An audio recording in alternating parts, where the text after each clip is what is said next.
Alright guys, I just thought I'd come on here today, show you a little bit about all this rain that we have got. Today is Thursday, November the 12th, 2020, and the tropical storm Etta, I believe it is, we are getting a lot of rain off of that. Some wind, but nothing really disastrous. But all throughout today we've got flood warnings through the alert system on our phones and whatnot. But there's an issue. It don't just affect my garden with this rain. There's something else that I need to talk about. I want to alert everybody to this. It's not, now I've got it under control. Not solve the problem 100%, but I do have it under control. If you can look, and I don't know how well you can see this, but my house sits on a hillside, and in other words, if I was to pan around up here at the road, that would be the furthest point or the highest point uphill, and it gradually, as it goes down and then through the backyard, it goes downhill. So if you can see right here, down this way, there's a little ditch. Matter of fact, the ditch starts right here about where I'm standing, and it runs all the way across the yard, and it goes all the way across down around the side of the house there. And what happened, I guess years ago, before I bought the property, they had some issues with water getting in the crawl space. But now we've not had that problem, but I do have some moisture under there.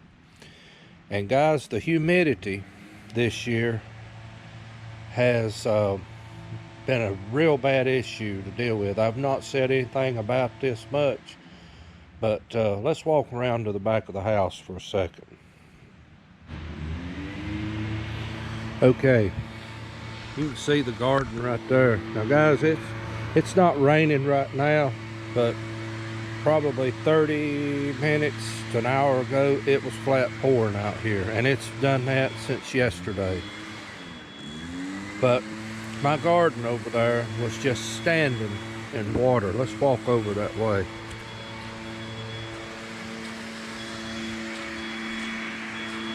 And we were talking about something. My father-in-law and I was talking about all this yesterday, and you can see it's standing like right down in here. You see that, guys? Guys, that's not good. That sets forth rotting, decaying stuff. You say, well, that's got to be good. No, if you're not careful, we'll get infested with all kinds of stuff. But one thing this will do, it washes all of your nutrients that's in this soil. They're gone. I mean, that's what happens. And that's another thing I've been struggling with. It's like my plants this year act like they don't have enough fertilizer to them, and I've been putting it to them, but I know what it is now. All this rain that we've been getting. I mean, guys, on average, we probably get a good measurable rainfall at least once a week, if not more than that. If I put it on an average basis and put all the rainfall totals together from the whole summer, the whole growing season, it would probably equal out to at least one good measurable rainfall every week, if not more. And I've never seen the ground stay this wet this long that you couldn't do nothing with it. And it's really getting me to thinking of some alternative methods on planting stuff. Because guys, I can't live without my garden. I've got to grow something. But I told my father-in-law, I said, now next year it'll turn off and it'll be a dry summer. And that would not surprise me. But now here's my take on that. I can deal with that easier than I can deal with this mess right here. And I mean, there's really very little you can do with that. And I don't enjoy tromping in mud. But anyway, the stuff's growing. Those collards over there are actually, I mean, guys, they have took off since we was out here and did our last video. Man, I mean, they're going. So I'm hoping we'll get to eat some collards before long. But getting back on my home. Okay. Now maybe I'm where I can talk. I was out of the way of that leaf blower going. But back last year, or back last summer, back around in June, we started having issues with our cooling system here. And so finally got someone to come out and check it. And I could tell by being in the house, the humidity was way high. So I knew that there was something going on with humidity and the unit itself. Of course, the unit was 25 years old. So, you know, we pretty much figured that it was past its lifespan. And so anyway, we finally got someone to come out and look at it. And, you know, basically what we actually went ahead and they talked to us, and then we was kind of settled on it anyway. We went on and replaced our unit, the air handler underneath and the compressor outside. And so far as a brand name, I don't know that there is a good one now. They may be, but we went back with Train. That's what we've had here, and that's what we went back with. And I assume it's probably just as good as any of the rest of them, really. But we had the guys put that in. But anyway, what I was going to say, they said that the humidity and the moisture that was under our house, it was actually trapped into the insulation that's, you know, between our floor joists. And he said you could actually, it was dripping off, dripping out of the insulation. So I've got plastic down under there. It's been under there for years. I don't know whether that's a good thing. I don't know whether it's a bad thing. All I can tell you is, yeah, it'll block it from coming up, but it's still there. But one thing I noticed, I peeled back in places where it was peeled back after we got this problem took care of. The ground was dry where there was no plastic, and where there was plastic, you pull it on back, it was wet. So I don't know if that's a good thing or a bad thing. I do know from experience, from years ago, I took a course when I was working in floor covering. We took a seminar, and the guy told us, talking about humidity and installing hardwood floors, he said that in our area, right here where we live, he said that there's at least 11 gallons of water that will transfer from the crawl space up through the living quarters of your home and out through the soffit in a 24-hour period. Now that's a house based on basically the size of mine, which averaged 1,600 square feet home. And I can believe that with the humidity, especially this year. I'd say it's probably doubled that this year. But guys, you need to keep a check on issues like this. It's caused problems in my home. I've noticed the floor has sagged in one place, and I've got to do something about that. I've been out there and checked to make sure that there's nothing broken, no floor joists coming loose or anything like that. I think it's just the joists themselves are starting to get weak from just the moisture. But this is what we did to get the moisture out of that crawl space. I'm from the old school. Uh, Growing up, we always opened our vents come spring, once the danger of frost or freezing or anything like that was over with, and they stayed open through the summer, and then we would shut them back in the fall. And the guy that put our unit in said, yeah, that was the accepted practice for years, but he said now they're saying open them for a short spell in the spring and in the fall, but keep them closed through the summer and through the winter. I mean, if that's the case, why don't even open them at all? So I don't know. Y'all give me your feedback on that part, what you think. But one thing that I've noticed uh, since I've done that, that's blocked any kind of outside air from getting in. I mean, it can still bleed through some, but nothing like it was. But what we did, we bought a dehumidifier, and we had it here in the house for a good while, using it to get some of the condensation or the humidity out of the air in there. I set it under the house.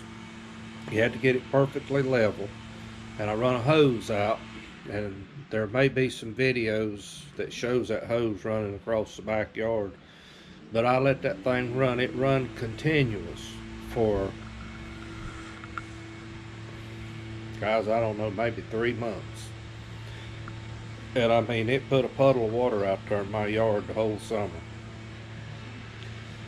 But thankfully, I went back under there. I double checked it about a week ago, and everything's dry. There's no wet insulation anymore. It's got all the condensation out of that. But another thing, my ductwork is 40 some years old, and the insulation's coming off of it, and it's sweating when the air comes on, and that humid air that's underneath causes it to sweat, and that falls down on the ground, and then you have a continuous cycle. So I don't know, you guys might have some information. I know Mr. Howley, I know you, or if you're listening, I know you do heating and air work, maybe you can have some tips. My thing is, with my knees like they are, it's not easy for me to get around, and my son has trouble with his as well. He's actually dislocated his twice now, so I guess that's something he inherited from me. But I just don't like the idea of having to crawl under my house very much, because it kills my knees when I get under there. But guys, that's just something we've had to deal with. I've not said much about it in this video, but I figured, well, hey, y'all need to know it, because it's something to be on the lookout for. But that's what we've had to deal with all this moisture this year. And even as I'm sitting right here, I can smell somebody's septic tank. I don't think it's mine, because I know where mine's at, and it's a good ways off from where I'm at right now. I don't know if it could be a neighbor close by. Sorry about that. People's got to show off for loud vehicles. But I don't know if it could be a neighbor close by, or I don't know what it is. I can just smell, it smells like raw sewage from some point. But I mean, guys, that's part of it. But like I just said a little bit ago, it's got me to thinking on some other alternatives. I'm thinking, in regard to using containers, and I'm not ruling out a greenhouse someday. The only thing about a greenhouse that I'm concerned of is the weather and causing damage to it.